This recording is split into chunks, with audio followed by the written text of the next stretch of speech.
Hey there, YouTube. It's National Coming Out Day, so I figured what better day to come out as a YouTuber, right? Um, Figure I should start off with my coming out story, because that's appropriate for today. Came out when I was 18. I'm 24 now, so it's a while ago.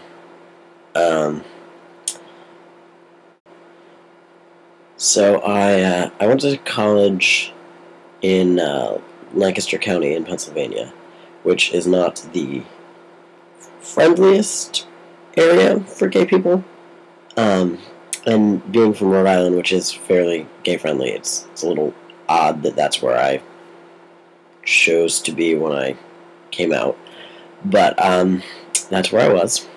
I didn't know anyone at my college, so when I started college, I was pretty much just out. So that's not a very interesting coming out story. It's just there I was. With my family, though, that's really coming out, is when you tell, your family, the people that have known you your whole life. And at least when I did it, they were not at all surprised. Really, I can understand that, but still. Makes having waited until I was 18 kind of silly in retrospect, but coming out is one of those things you have to do when you're ready for yourself, not when everyone else who's around you is ready for you to come out, right? I made three good efforts to tell them face to face. I was dating this guy, and I figured, well, now I'm really serious about it, I guess. So I should tell them. They came up to my college one weekend, which was around National Coming Out Day. I remember that thought that was appropriate, and it turns out National Coming Out Day is not a day where you magically are able to come out. It does not happen quite like that, but it's more of a day of supporting people who are in the process of coming out, or trying to encourage people who aren't ready yet that when they're ready, that it's okay and they should come out, and there's they'll be happier, which is true. So I ended up in Thanksgiving. Yeah, that tells you how long between their visit to my college that I tried to come out and when I actually came out. It was like a month, more than a month. I finally just wrote a letter for them, and I left it on the table when I left the house to go catch the train back to Pennsylvania. And not like in the middle of the table, it was sort of behind stuff. So that was subtle.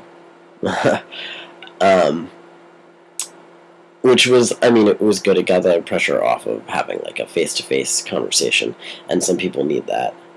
I probably, if I'd waited a little bit longer, could have done the face-to-face thing, but there was no real need for that. So this worked, except that I hadn't really thought through the fact that when they found it, I was going to be on a train to Lancaster County, Pennsylvania, not knowing anyone on the train with me. So when my mom called to talk about it, there I was, feeling very, very uncomfortable about talking about it. But, you can't really, yeah, I'm glad you found my note, Mom. Call you later. Okay, bye. That's not gonna work too well. So I just had this whole conversation with her, and she was very supportive, and everyone was very supportive. Like I said, nobody was surprised. Trying not to use the word gay on my end, because suddenly I was the one who was uncomfortable with it. Because I wasn't really ready for, to face an angry mob of gay-hating, rednecks. which is not everyone out in Lancaster County. I don't want to give the impression that this is like the worst place to be if you're gay. I made it through 4 years there, out, with very little incident. Not gonna say no incident, but that's not what we're talking about right now. Um, but I wasn't ready to face that. I don't think yet. A train full of strangers, you know. So it was a little awkward on my end, but all in all, it was a fairly uneventful coming out. And I hope that anyone who's coming out today has that same sort of luck, where it's uneventful. That's the best way for it to be, because once you're out, it's not really a big deal, right? It's who you are, and it's not different than who you were before you came out. It's just that everybody knows you a little bit better. So that is my coming out story.